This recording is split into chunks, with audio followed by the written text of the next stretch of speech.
things here in the trunk here. We're going to move this carpeted panel so we can get in here to the dipstick and all the wiring controls and some ground strap and everything is in here. So we've got to pull these plastic pins here, and there's also some plastic screw-like devices over here to kind of release the carpet on the side. We do not need to remove the bottom carpet. Just pull this back so that we can get in there. When we pull it back, there's also a light switch here, or a light that we just need to make sure we disconnect. Now we have those 3 plastic fasteners that pried out gently. Here's our light here, which we just got to unplug. Red's on top. It's a DC circuit, so it doesn't matter, but always nice to get things back the way you found them.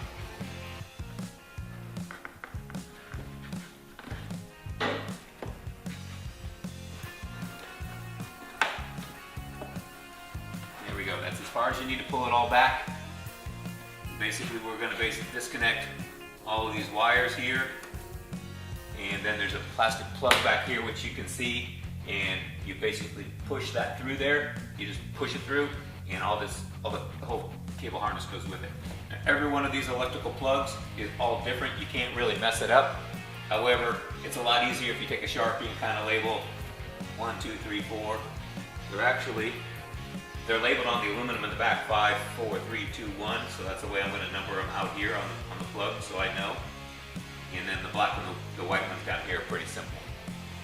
Once you're ready to put the harness, you disconnected the harness here. All you have to do is push that rubber thing right through that hole and feed the harness over on top of the engine, and then it will lower with the engine. Note that we pulled the shift cables up here above the engine, so they're right out of the way.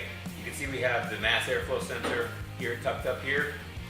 The air intake hose is picking off here, and the fuel filler hose, as it was the oil filler hose, is here. I actually tied it up with a tie wrap to kind of keep it up out of the way. You know, at this point, there's a lot of details, a bunch of little things that you really have to get done to make sure that when you lower the motor, they don't get hung up and you don't break anything. We discussed in the beginning the use of a guideline. There's a bunch of things out there besides the Porsche manuals. Wayne Dempsey from Pelican has some really good stuff online, as well as some great books that you can get on Amazon that will walk you step by step, as well as the Bentley Publishing books.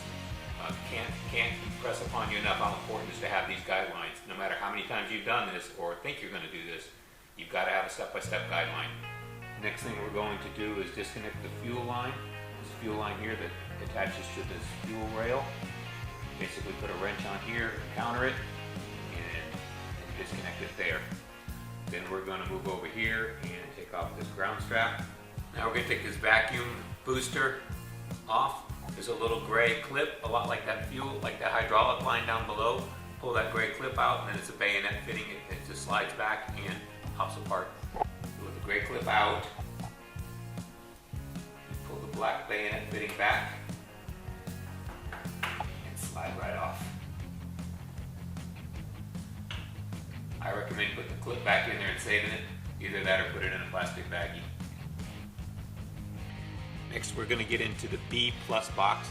It's a battery connection that just happens to be up here in the engine compartment. So pop that sucker open. That, and there you see a 13mm battery connection. Just undo that and pull the cable to the side. After that, we're going to disconnect the hydraulic fluid reservoir. This is what had pentosane in it. We drained it all out the bottom. But at the bottom is another bayonet fitting, which is basically the same as a cap. It's just you turn it a half turn and it'll pop out. So the bottom works just like that. We've already drained all the fluid out of the bottom, so we don't need to suck it out of here. Here's what that bayonet fitting looks like, and when the reservoir is just unplugged. Now we're just going to get it out of that hole and get it out of the way. Next, we're going to start working on the air conditioner. We've got to disconnect the air conditioner compressor. We're going to start with the control signal cable. Down here at the tip of the screwdriver, there's a electrical connection that is zip tied to a cable. So we're going to clip it, pull up the cable, disconnect it, and then feed the cable back down through here to the compressor. And we're also going to pull out a bolt back down, right down in here. That is one of the 3 bolts that holds the compressor in place. All right, you can see the connectors up here. We try to grip the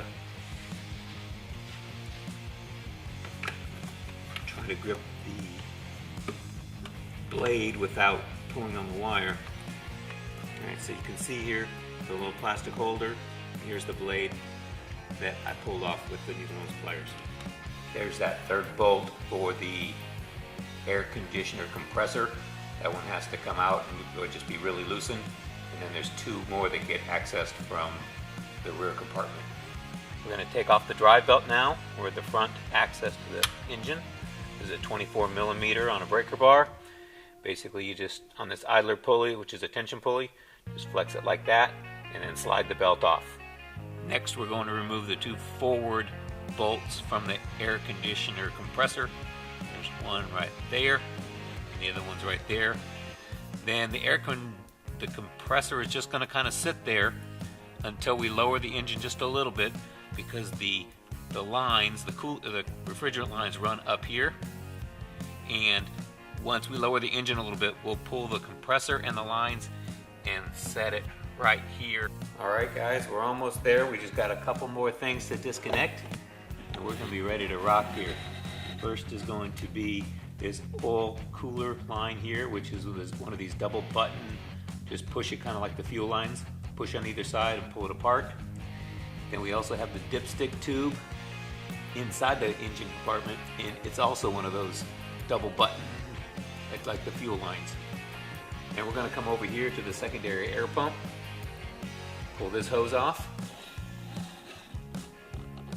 pull the power plug off, and also the power to the fan in the fender.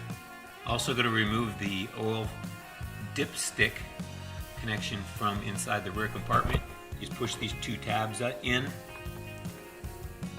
and she pops out the back like that. Well, folks, we're set to start lowering the motor. I'm going to guide you through a couple of things that we'll be watching as we do so.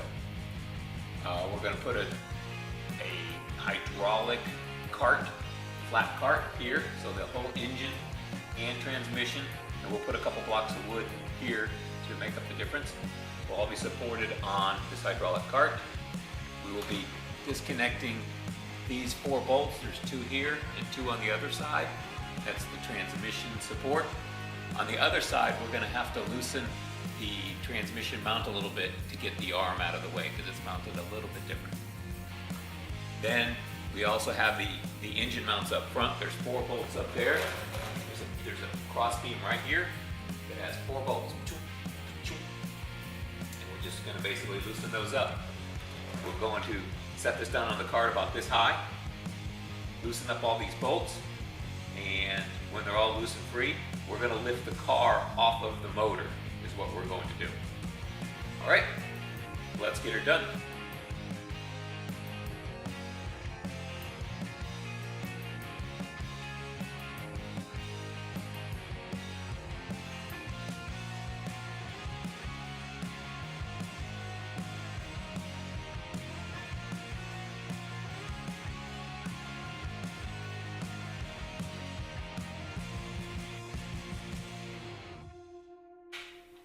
Here are the final moments.